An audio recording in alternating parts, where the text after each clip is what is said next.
We soft pedal things that happen to us to make us feel like we're okay. There's nothing harms us more than that. We go through difficult, challenging times in our lives.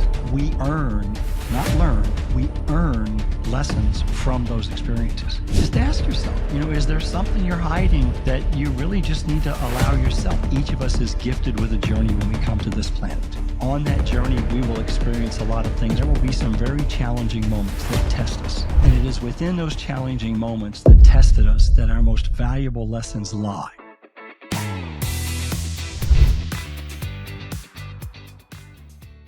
Hello, everyone, and welcome to Flow Over Fear. I am so glad you're here today because today we're going to talk about story and your story in particular, and the stories that we create for ourselves, which are really powerful tools in our lives and how we look at that. And my guest today, Dr. Michael Hudson, is the founder of the Backstory Initiative, and it's an effort to help people unlock the lessons from their life's journey so that they can share them with those who need to hear them from them. And as a former professor in the Big Ten and the Ivy League, Michael has worked with over 3,000 companies on leadership, culture, strategy, and he's coached countless leaders one-on-one. He's dedicated this phase of his life to helping speakers master their messages that matter most to them. And he's joining me today. Thank you so much for being here, Michael. It's really great to see you again. It's a pleasure and a privilege, and fantastic to be with you, Adam. Yeah, it's I've had the blessing of getting to know you over the last year or so through a speaker program where you've been a facilitator and a coach and helped people with the story component in particular. And it's been amazing connecting with you and learning about you and learning how this has shaped you, because our stories are so important. Yeah. And I want to get into a really deep conversation about this, but our backstories matter, and obviously backstory is really part of your big your mission in the world. So I'd love to start maybe by talking a little bit about your backstory and how you got into this work and what the purpose is behind it. Adam, I had a wonderful career as an academic. I had the privilege of building a program that got national recognition at the University of Illinois, went and did the same thing at Cornell. And at the same time, I kept starting to realize this is not where I belong. First of all, I hate rules. Don't we all? I especially hate rules that to me have no purpose. Yeah. But I also, one of the things I discovered, right, is I'm a startup kind of person. I like to get stuff started, figure out how to move it forward. But don't hire me as an operator. If you need a COO, do not call me, Adam. I am not your guy, because I can overcomplicate anything. But when I left that world, I took some time to think. My mother was going through some health issues, so it gave me a chance to sort of just step back. I desperately needed, that sort of sabbatical year. And I fell into my work by accident. I've always been blessed to fall into these opportunities. I can't tell you why. I just know it's happened. And I started falling into work of speaking in various places, and it started to focus on culture. It started to address leadership. It started to talk about how do you actually keep this whole process going? And that ultimately led to more strategic conversation. So then one day I get a phone call from someone who needs a speaker at an event for a keynote 3 days later at a venue that's 8 miles from my house. He knows me. He trusts me. I do the engagement. And he asked about the fee, and I said, most of all, I want you to tell your friends who run the other 49 associations like you do in the country about me. When I kill it, will you do that? And he said, sure. So he did. Long story short, actually short story, longer than it actually happened, I feel like. Within 6 months, I had a niche business in a space, the credit union space, and did that keynote at 17 conventions around the country. And then I got this rhythm going where every time I'd book 2 or 3 clients for strategy, 1 or 2 for leadership, and maybe 1 or 2 for culture. So that just all started being part of who I was. Did that for 15 years. And then I had my epiphany moment. what I now would euphemistically call my moment of the most extreme dissonance I've ever felt. Because I'm standing in a room with a client I've been working with for 10 years, and everything inside of me that is not being put out to them is asking one question. Why are you here when you can see that you're not making an impact anymore? And it led me to decide to fire a bunch of my clients, to reconfigure my business. And then I realized, to decide to do that. And then by the time I got home on a flight, it's like, no, I got to get out of this business. So I found someone and sold it. Now, I also had a bigger thing behind that, Adam. And pardon me taking so long for this, but this setup will help us later in our conversation. I realized on the flight home that dissonance was coming from one very specific thing. I kept walking in these rooms, watching these incredibly talented people in the room who never shared their ideas. But at the break, they were standing next to me, speaking their ideas to me. On the way to dinner, they were walking with me, speaking their ideas to me. What I realized on the plane ride home is they were me. I had a very unfortunate experience early in my life, and we'll probably get to that later where I'll actually spell that out, but it silenced me. And I never spoke up early on. Now, you might someone might be listening. So how did you build nationally recognized programs in academia if you didn't speak up? Because I spoke up in the small group places where you can get things done. And I became sort of the collaborative master of a handful of people, helping us all figure out how we could do something, But it frustrated me. And I realized I have a story to tell about how I overcame that silencing of my voice. I've been afraid to tell it. And kind of in tune with your podcast, I decided I'm going to fear that no more. I'm going to move forward and start telling that story because I know it will help someone. And then I joined a mastermind group, worked through that for a couple of years. 2 years in, the hot seat guy, I'm on the hot seat. The guy says, why haven't you really started this yet? And I said, I can't figure out how people will pay me for it. And he asked the magic question. If that story would change one life, would you tell it? And I started crying. And I looked at him and I said, absolutely. He said, well, then go do it. Now, that's what led me to where we met, HPS, because I wanted to test the wording and make sure I knew how to do it. I'd given literally over 8,000 speeches in my life and been paid to do that. But the idea I was going to get on stage and talk about this deeply personal thing frightened me. And it frightened me most because I live to serve. And I'm thinking, what am I going to do to the audience when I say this? How are they going to react? So I boldly went forth, bought a ticket so I could be on the stage, be coached live for 45 minutes. And I shared this heavy piece of my story. And I watched the entire audience lean back. Some hugging themselves, some no longer looking at me, and some who would look at me and look at someone else and look at me and look like, go fix this person. And I walked off that stage and realized this is the work you were put on the planet to do. Wow. So, and regarding that fear, it sounds like it was a signal to you in some way. I mean, and a lot of us interpret that signal as something that's telling us to run away, to fight against it, or just get away, right?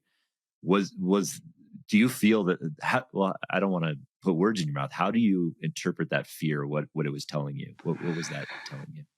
It's interesting, Adam, because I think the fear was doing two things. Part of the fear, early on, the fear was telling me, you can't talk about this. It's not right. And let me go ahead and reveal this, okay? I'm not trying to play cryptic with your audience. The fundamental piece of my backstory that I wanted to test on that stage was this. I was raped and molested for a year when I was 10 by someone who threatened to kill me if I ever told anyone. And it silenced me for almost 2 decades. Now, to put that in context, it silenced a guy who only understands things by talking through them. So it really crippled me. It made me petrified to speak in public. I was in 4-H. I wanted to speak in public. I registered for the public speaking contest 5 consecutive years. I wrote the speech. I rehearsed it in front of my mirror. And isn't it fascinating? I managed to prove to my mother I felt too sick to go for 5 consecutive years. Because the fear was saying, be silent. And I'm going to go a little deeper here. The fear was saying to be silent because I was afraid that if I said it, it would harm others. Or that they would judge me. Or they would somehow color me different than people perceive me, or than I was trying to act and be perceived. I've described it many times. It's like wearing the mask and the suit that you've worn for so long, you forget you have it on. But the best parts of you are hidden away inside of it, and you're not even realizing they're there or using them. And then that fear pivoted. That if I start talking about this, people aren't going to hire me anymore, and then my business goes out the window. What I discovered, and the most powerful discovery in the world, telling that story is the best thing I ever did. Because that story took away the veneer of the mask and the suit. That story destroyed this, he thinks he's this, he thinks he's this, he thinks he's this. Because I chased awards, accolades, and applause for a long time trying to find value because I felt damaged and worthless. And nobody knew that was around me because I had the mask and the suit on. I was the masquerade wearing that thing. But it wasn't me. And so, when I had this moment watching this woman talking to me at a break and realizing I think she's me, I realized I'm being called to do this work. And to finish that little story for what it's worth, I went back to that organization for an all-staff meeting a few months later. And I mentioned what I said earlier. I didn't tell the story in that way at that time. At that time, I used the word molested, which, by the way, to the male audience that is listening to us, we soft pedal things that happen to us to make us feel like we're okay. There's nothing harms us more than that, in my belief. Not acknowledging that what happened to me was not being molested. It was rape. That's a different thing. And giving myself permission gave others permission. I started seeing that. So in the organization, I used the soft pedaling of molested. Handful of people come up to me after the meeting. What was fascinating is this, Adam. The woman that I thought was me stood in the back of the room as nervous as you've seen a human being in your life, waiting until all of those other people left, came up, threw her arms around me, hugged me, and began sobbing on my shoulder. And when she finally calmed down a bit, I gently sort of pushed back and I said, what's going on? She said, I can't believe that you do what you do if you experience that. I said, why? She said, because that's my story. I don't speak up because I was told my voice has no value. I don't speak up because I don't believe my voice has any value because of what happened to me over a period of years, which was exactly what happened to you. And I've got to put the button on it because the beauty is I went back 9 months after that, facilitated another planning session, and she was speaking and acknowledged to me that what had happened because I mentioned what I mentioned led her to go through a therapy process where she healed from what had happened. And that's the day, Adam, that I realized our life we go through difficult, challenging times in our lives. We earn, not learn, we earn lessons from those experiences. If we can find a way to be comfortable in sharing that with other people, we can change their path. We can help them avoid the pain we felt and experienced. We can help them avoid the disconnect. We can help them avoid living in that dissonance where they don't feel fully aligned in their work.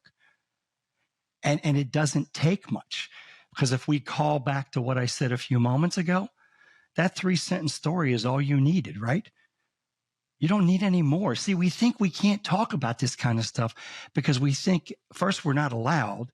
Second, we're worried. Many of us are worried we're going to break down. I spent a lot of money to get on the stage to do that in front of 450 people because I was afraid I'd cry and fall apart. And you might the first few times, but you don't have to go that deep.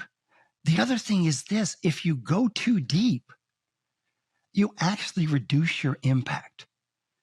Because the deeper I go, the less I give you the license to see that through your lens. If you've had something like that happen to you, and I tell you the details of my story, you now become empathetic to me and my story because of yours, but it doesn't help you move beyond yours. It doesn't help you identify the lesson you earned through what you endured. Right.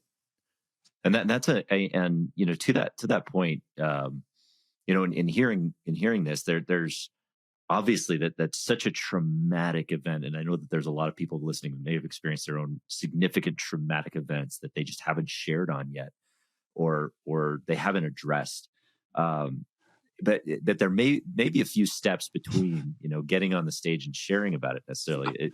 And Oh yeah. how did Yeah. that process work for you? Like when you had that epiphany moment, or when Yeah. you realize that there's a message that you share, that even if it helps one person, that you have to share it. Was there a process of healing that you went through in order to get Absolutely. there? Absolutely. Yeah. I'm the guy, Adam, the rest of my story, so to speak, is, Mhm. I didn't even remember or acknowledge any of this until I was 33. And at 33, I had my first panic attack. And that led me to therapy. And I went through, I tell this story because I enjoy it, but 13 is a magic number in my life, always has been. I'm in my 13th session with my therapist that I'm now trying to figure, and he's asked me everything under the sun. And I walk into that meeting knowing it's the 13th, and I go, he's not asking the questions today. He's got to tell me something. I'm not getting any better. And there should be something that's emerging. So, I walked in, sat down, he asked his question. I said, not today. I said, I've been coming here for 12 weeks. This is the 13th. I've told you everything there is to know about me, and I'm not getting any better, and you're not telling me anything. And he looked at me, he said, you're right. He said, and thanks for calling me out on it. He said, but here's why. He said, there's a missing piece in your story. And I want your listeners to listen carefully to this, because there may be some magic in here I can't fully even realize. He said, everything you've talked about hints at being a victim, and you have never once mentioned being a victim. The moment he said that, I'm going to date myself age-wise here, it was as though he pressed the button on a VCR inside of my head, and I saw a tape of the worst of the episodes of that year when I was 10. And I sat there and sobbed for the next 2 hours, literally. He left me in the room and said, you'll be fine. I'm in the next room with the next client. I'll check on you periodically. Stay as long as you need to. And then I finally started the healing process. And of course, I'm the arrogant guy still wearing the mask and the suit. So I started the healing process very quickly. I decided, okay, I'm healed, and moved on, and never really had dealt with the stuff.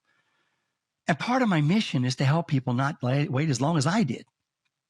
I mean, I didn't get focused in on this work until I was in my mid-50s. And I so wish I had done the work on myself before. But, here's the thing. If you're afraid to tell that story, you're afraid to tell that story to a therapist. You're afraid to tell that story to your most trusted friend and ally. You're afraid to tell that story in a mastermind group. And you doggone sure don't want your family and your friends and your colleagues to find out that happened to you. Because however you're interpreting it, you definitely want to keep it private, most likely. And I know that's projecting on my part, but I've talked to enough people that have had the same feeling to know I'm certainly not the only one that felt that. Oh no, yeah. I mean, there have been certain things in my own life, and certainly not to the degree that of what you've experienced, but things that you just don't feel like you want to share because you feel like you'll be judged for it. Like your identity around that with everybody is going to change. You're going to be that person who was whatever it was, molested, raped. That's going to be you, and you don't want to identify as that. And I can absolutely relate with that. And I think To me, yeah. Adam, it felt like I'm wearing this Superman suit underneath, quote unquote, but it's not the Superman suit. It's the victim suit. And if I take off the mask and suit I'm wearing, I now become the guy in the victim suit. And that kept me saying, no, I'm okay. I'll just keep going. I'm okay. I'll keep going, And so, the sort of big takeaway to me for people is just ask yourself, is there something you're hiding that you really just need to allow yourself? And let's start with that reality, right? It's allowing yourself. This is not about, let me convince your listener to say, I got to go tell my story to the world. First of all, never, ever, ever, ever, ever step in front of a room or sit down to tell somebody this kind of a story if you haven't fully processed it. One of the things I do in my work is I teach a three-sentence story as the way to tell it. If you hearken back to what I said earlier, it's three sentences, right? Sentence one, I was raped and molested for a year when I was 10. As you know, Adam, from the training we've had in speaking, that was the exposition. Second sentence, by someone who threatened to kill me if I ever told anyone. That was the conflict. Sentence three, the resolution. And it silenced me for over 2 decades. And that's all so it's this question of, have you come to peace with what happened and done the work to realize, okay, that's my 3-sentence story. That's how I would share that story in service to someone else. And if I can run a little further with that, some of our thinking is, what's the someone else going to do? What am I trying to do for the someone else? All I'm trying to do for the someone else with those 3 sentences, one, let you know if you experience something similarly, I see you. Number 2, help you understand that I know what it's like when the consequences feel really high. Dying is not something most of us look forward to.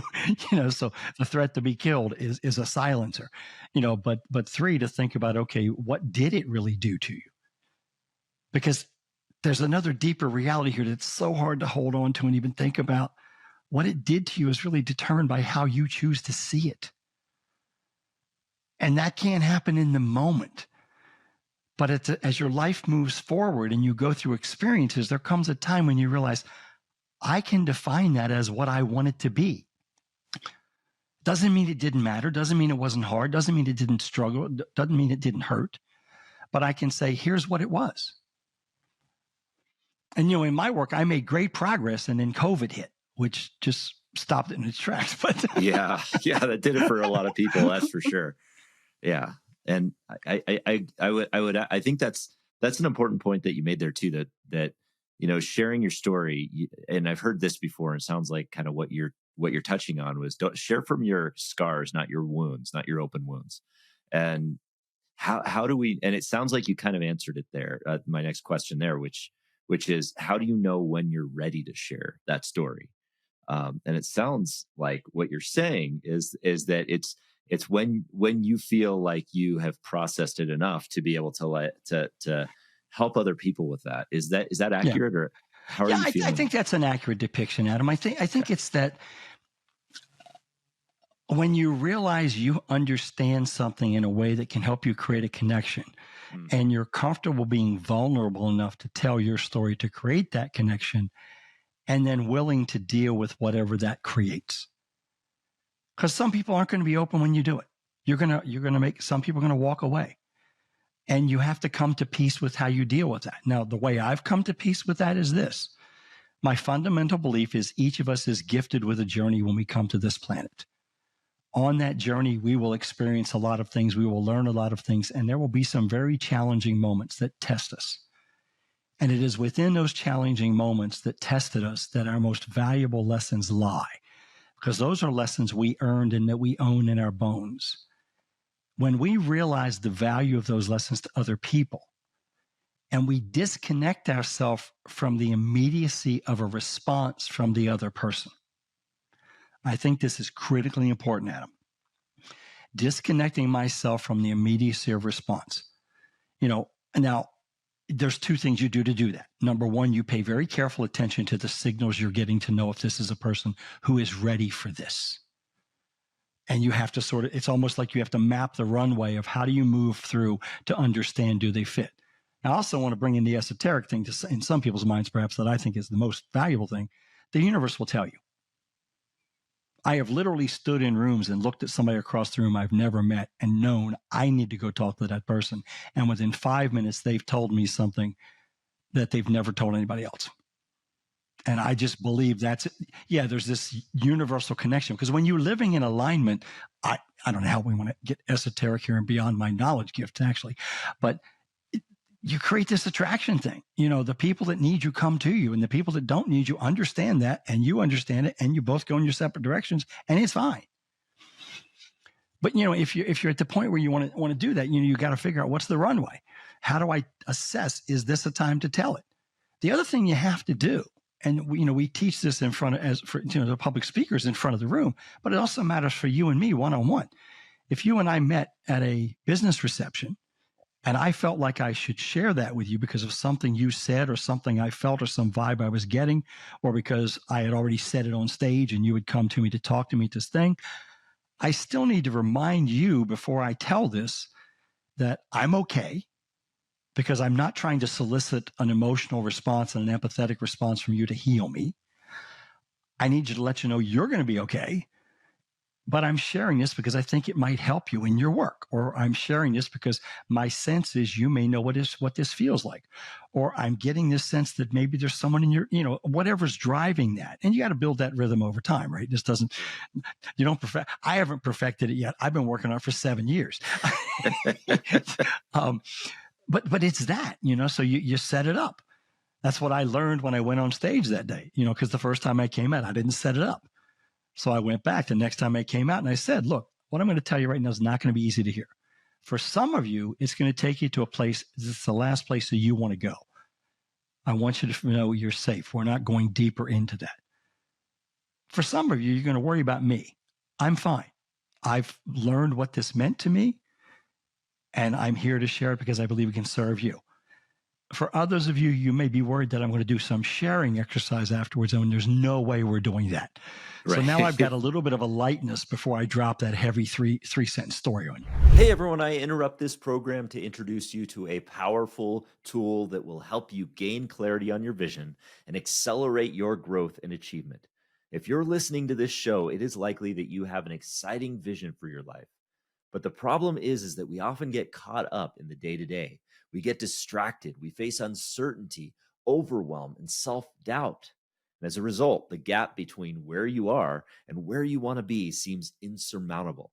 And that's why I created a framework for how you can turn your vision into strategic, disciplined action that will accelerate your results in the next 90 days. I call it the Vision Reflection Retreat. It is a 2-day solo excursion designed to reignite passion and adventure into your busy life and realign your focus toward your why. This is the very same framework that I use every 90 days to reflect on my own life and my vision and set my goals for the next quarter. And it has been a game changer. And the good news is that I'm giving away this Vision Reflection Retreat guidebook for free when you sign up for my newsletter. Simply go to flowoverfear.com/retreat and download your free guide and enjoy the journey. Yeah. Well, it makes people feel safe too in that environment. Like, oh, what's coming after this? But yeah. And you mentioned the word a couple times that really sticks out, which is dissonance. This dissonance that you feel. Can you define that word, and also what it means, like within that, and what is the goal beyond dissonance that we want to achieve? Yeah. Well, one of the things that's been the privilege I've had of working with the companies I've worked with and the leaders I've worked with is you tend to see two polar extremes when you're the guy that comes in to try to help them get better. Yeah. It's either they're already good at something, we got to help them get better at something they haven't developed yet, or they suck at everything, you got to help them get better some way, or something in the middle, right? Right. And what I began to realize in my world when I had that moment in front of that room facilitating and realized I think that person's me, and I hit the plane. I'm like, I don't want to do this because I'm not making an impact. I realized the only way I could describe that is kind of the musical dissonance that one hears, right? If dissonance, I'm not the dictionary, so it won't be as good as Webster's could give you, right? But dissonance is typically related to music, and chords that just don't sound like they fit together, and things. And so, the question might be, how does one know if one's experiencing dissonance? How many times do you shake your head at what you do every day? How many times do you get in the car driving home and you're going, I am tired, I am dead dog tired, and I'm not tired in a good way. There's an old Harry Chapin piece that he does did in a live album back in the 70s, and he talked about his grandfather. And his grandfather taught him there were two kinds of tired. There was good tired and there was bad tired. And he said, ironically, bad tired can be a day that you won, but you fought other people's battles. And when you put your head on the pillow that night, you just don't rest at ease. To me, that's dissonance. It's when you realize you're questioning, why am I doing this? And in my case, I questioned it and I realized one thing, I'm doing it for the revenue. And I realized if I just do work for the revenue, I have no business doing it because I'm not being fair to them or me. Now, then you ask the question, what's beyond it? What's beyond is this amazing thing that happens when you suddenly move into alignment. I called out COVID for a reason a while ago. COVID hit. All of my coaching clients couldn't afford to pay me because the people who they worked for weren't paying them because I was working primarily with speakers and coaches and consultants. And so I had an opportunity emerge where I joined someone to build a leadership development program. Built a great program. It was a year-long transformational program, tested a couple of years. But I reached the point where I'm like, okay, the builder in me is satisfied I helped to do this. And I'm right back in dissonance because this is not me. Now, I do something really weird, Adam, when I'm lost. I set the alarm. I don't set the alarm. I'm already up. I get up early. I jump in the car. I drive to Starbucks and grab a breakfast sandwich and an iced tea. And then I drive 25 miles down the coast. I stop at a Dunkin' Donuts down there, get another iced tea, and I drive back. The entire way, I use an app called Boomerang, and I'm having a verbal journaling session with myself. As opposed to finger typing, I'm just dictating.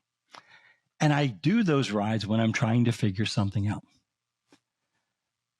When dissonance arrived in my life again, I recognized it immediately. This is about the fifth visit, so I'm getting pretty good at seeing it. And I said, how do I move past this? Where is it? Now, the story I'm about to share may freak some of your listeners out, Adam. It freaked me out when it happened. But I do the drive down. I'm coming back up. And so it's about a 45-minute total round trip. And when I'm coming back up, I cross this bridge. And I'm trying to figure out, is what I have figured out here useful to anyone besides me? Does it apply to Adam? What if Adam hasn't had that kind of trauma? Does it have to be trauma? Can it come from a victory? Can it come from massive success? I've worked with a lot of people who have sold their business and then suddenly felt lost. So I know that there's those same kind of things there. And does it matter? Well, the week before we had a nor'easter. And when nor'easters sit here for a while, 5 to 7 days as this one did, they carve circles in the sand. And when I started up that bridge, I looked up the beach and I saw all those circles in the sand going up there for as far as I could see. And I instantly had this epiphany that they're all the same and they're each one slightly different. And when I turned my head back around and looked at the bridge, a whiteboard was in the sky in front of me that on the left-hand side said the Backstory Initiative. That in the center had a list of people with a heading, Talk to These People. And on the right-hand side said, Go All In 2024. Now, it's a metaphorical whiteboard, okay? And that seems like a lot to process that quickly. But I just saw it. And it's like, I got it. Go do the work. You actually know what this is. You're just holding back from doing it. And the Backstory Initiative gave me the nomenclature. It gave me the language and said, look, this is about people's backstories. I didn't acknowledge my backstory for years. I told you the great parts, but I never told you the shitty parts. Yeah. And I didn't tell you too many of the in-between parts because for the mask and the suit to work, you had to think I was the great guy. Right. You got to come out as the hero in the end, no matter what. Right. Yeah. Right. Yeah. It's, I mean, that's a powerful visual because a lot of times I believe, and, this is getting into a lot of that, foo-foo-y stuff that maybe people like, maybe they put away, but, I'm a very spiritual person. And I think that those kinds of things are shown to us for a reason, and whether you call it God or the universe or what have you, we are being connected to those people or to those ideas that we're being called to be a part of. And I think it's so powerful that you're sharing that. Yeah. Absolutely. There's probably no one listening, I would venture to guess, who hasn't had an experience where they go, I met that person, I felt like I've known him forever. Yeah. Yep. Or I don't know why I felt so comfortable talking to him or her. Mm-hmm. or I had the most fascinating experience where I went in this room, I didn't know anybody, and I'm so glad I went in the room. I believe whatever you want to believe in puts us in those places. There's the old quote, when the student is ready, the teacher will appear. My work is not about that. My work is about when the teacher is ready, the student will appear. I've had a woman in Starbucks within the last 3 months who told me something standing in the line to order with me having said nothing to her, and then said, "You realize I've never told anybody that before?" And I said, "Why me?" She goes, "I don't know. I just knew I could." And I've worked with other people that I've helped with this process and seen, and they'll say the same thing. And so, I share that because I want, the listener, because there's somebody listening that needs this podcast. There's somebody listening right now. There may be many people. My hope is there are many people. If you're hearing this and you're going, "I feel like I should do this, but I'm scared," fine. Lean into the fear and do it anyway. Reach out to me and we'll have a conversation. I'll help you figure out how to get started. That's the aloneness is the crippling factor. The unwillingness to open up and say, "Hey, the universe may put people on my path that I'm here to help," is an obstacle. The thinking that I have to help them instantaneously, aside from facetiously speaking it being stupidity, is beyond ridiculous. There are people who will cross your path. You will say something, and 10 years later, it will hit them. Oh, yeah. A lot of my work, yes. my dream of being a professional speaker was triggered when I was in second grade. Now, in second grade, two things were happening in my life. One was my father was building the first drug education program for the Delaware State Police. He was a state policeman. And I was working with him in the evening, helping him create these display boards he had designed to teach people about marijuana, about barbiturates, about amphetamines. Here's the things you're going to see if your kids are doing this. Then we had a speaker come to our school. His name was John Jimenez. For those of you in the Mid-Atlantic region, you've probably heard that name. He built a very large church there for many years in the Norfolk area, had massive impact. But he walked in the front of the room wearing jeans and a T-shirt. And he began telling these stories about his journey into heroin addiction. And Adam, I was the ADHD guy before we knew what that was. I didn't sit still. An assembly was what? It was a chance to talk to my friends. It was a chance to do that little reach around the head of the one guy and pluck him on the ear, maybe he looks the other way thing, and that's who I was.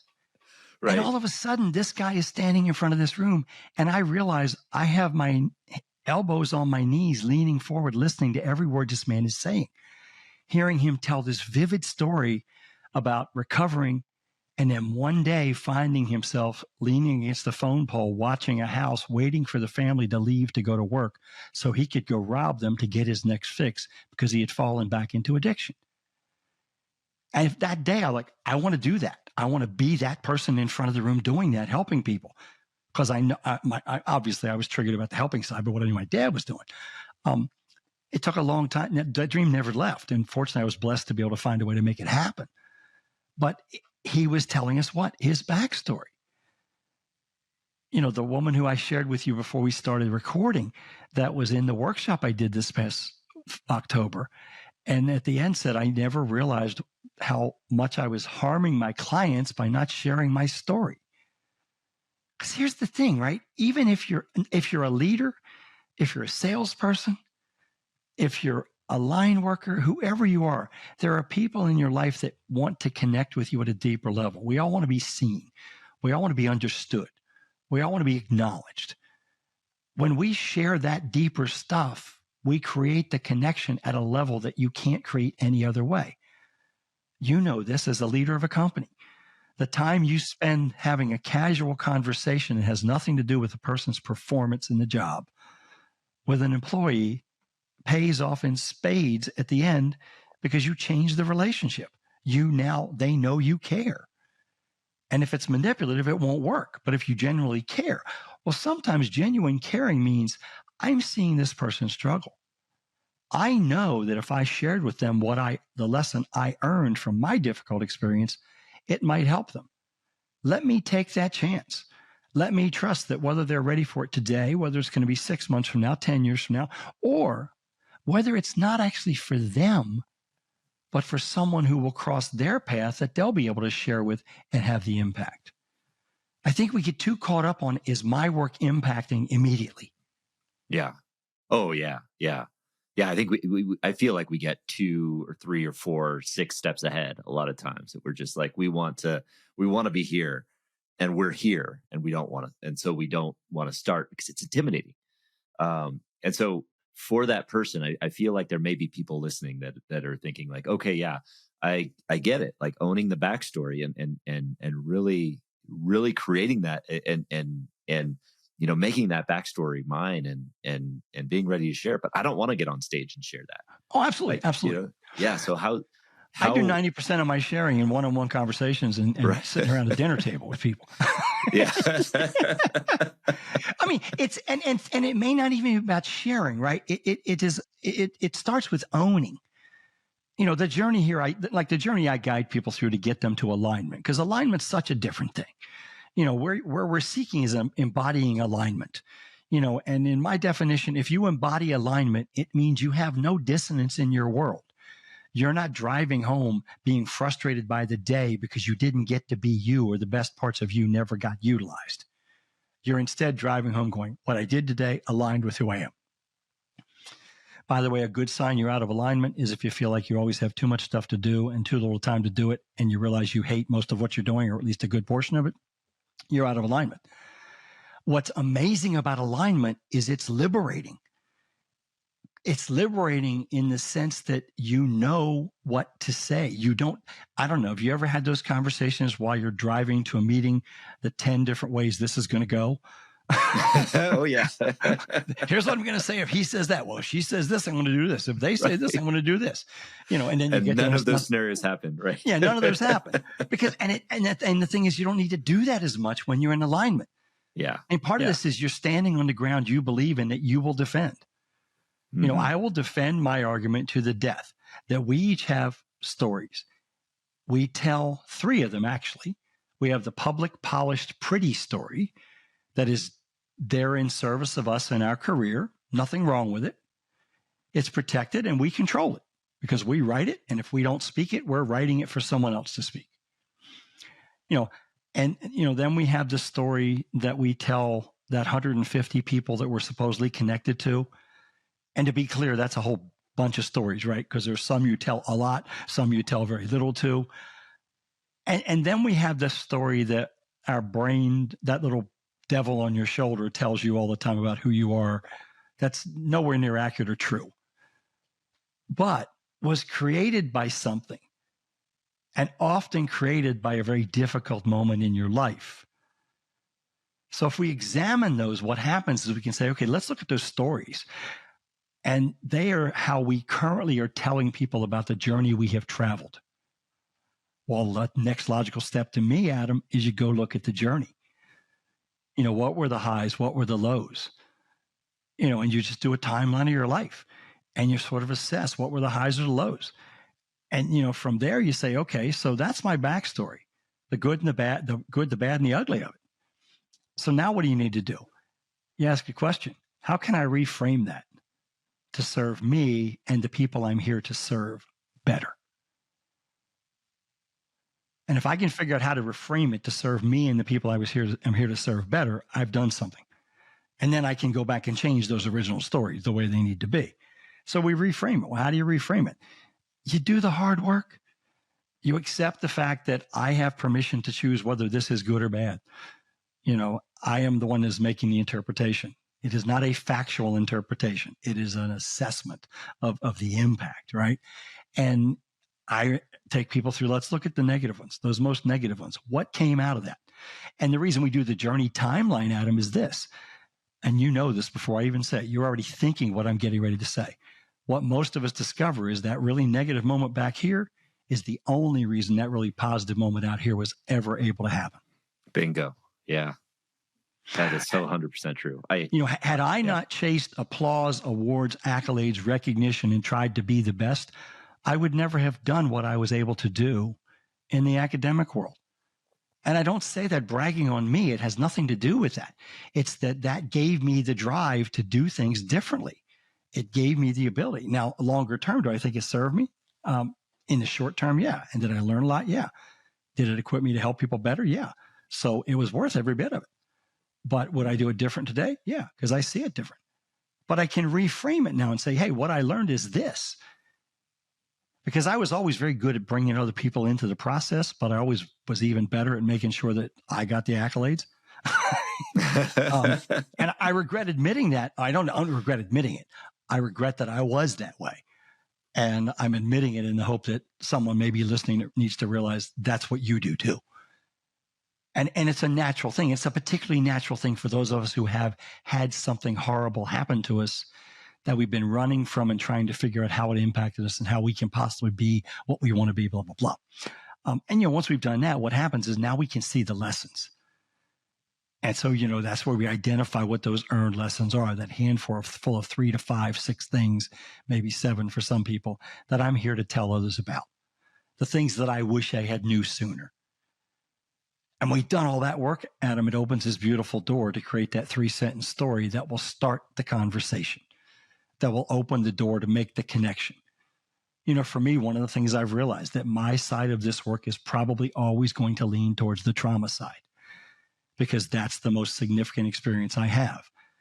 Now, at the same time, it has also equipped me to do, and I think equips anyone to do that's done the work, is to realize there's something in that person's way, and because of what I'm seeing, I think they may need to hear my story. I told my story this morning to a coaching client I just started working with, and it was because of something they said, and I said, I think this may be something that's in your way. If I'm overreaching, tell me. And what I got at this point from them was, I will need to talk to you about that later, which is an affirmation. None of this, please, to your audience, don't think I'm trying to seem like I know this better than anybody else. I am learning this every day and trying to figure it out.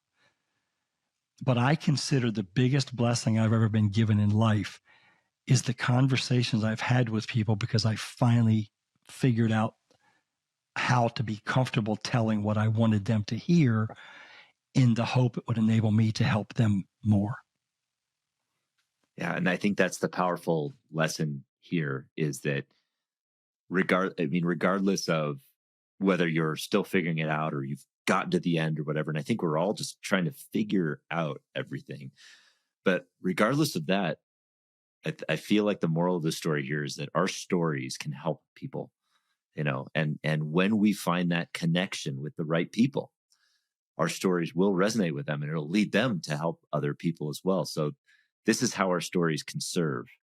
And I think, you just brought to the fore a very powerful, I think, activity people or exercise people can take from this, which is that, look at your timeline, look at your life, and look at the highs and lows, and then take those highs and lows, and as you say, maybe even especially those lows, and reframe them, see how you can reframe them. And you'll see that a lot of times, sometimes those negatives lead to positive events in your lives, and maybe those are the starting points of how you can help people. Is that a good first step for people who have gone, say whether they've gone through a big trauma or not in their lives, or they've and say they've healed, they've gone through the healing process to get to a point where they've processed through it. Would you say that that's a good first step for people to really kind of identify and articulate their story? Yes, and I think a way to potentially do it is, you use the exercise we've seen used in various ways. You write a letter to your younger self, and you write that letter in the context of, I know what you went through and I know how hard it was, but I also know where it led you. And I know the value of your sharing that with others to help them avoid the pain, the difficulty, however you choose to phrase what you went through. Because I think that's a step that can help you get comfortable, because you're talking to you. And another way to do that, my whole journaling habits changed a few years ago, and I can't remember the book I read. What is that book called? His first name is Ethan Chatter. Ethan Chatter. Okay. Yeah, Ethan. The book's name is Chatter. The guy, the author is Ethan somebody. I forget his last name. But he mentions this concept of detached assessment or something to that effect, where essentially it shifted my journaling, where now I ask myself a question. Instead of me writing about the stuff I'm thinking about, I ask a question. Why is Michael so frustrated by this? What is Adam really feeling? And when you suddenly begin thinking through things and saying, well, Adam's feeling this way because blah, blah, blah. And I think Adam is struggling with this, and Adam would like to find a way to do this. You get the answers a lot faster than I ever did before in my journaling. And I think this is one of those things, right? What can Adam do with these lessons he now realizes he earned from those most difficult things he experienced? Who are these lessons for? And I think it's that kind of process. And the work that I'm building out is all framed around that. You're doing that kind of work. You're doing answering those kinds of questions, and you're asking yourself, and you're getting really clear up front that the goal here is, how do I reframe my backstory to serve me and those I'm here to serve more effectively? How do I create the path for me that gets me out of the dissonance that dissatisfies, disappoints, disgusts, depresses, all kinds of other D words can be used there if we want to get into alliteration fest. But it's keeping me stuck. And how do I use that to move forward so I get in alignment where I don't debate things anymore? I referred to the conversation in the car. You don't have the conversation in the car because I'm going to tell them what I know they need to hear. Where's it going to come from? The fact that I've done the work, I've built the message, I know what I'm here to share, and I know what I need to let them know so they know they can trust me, so they can see if I can help them.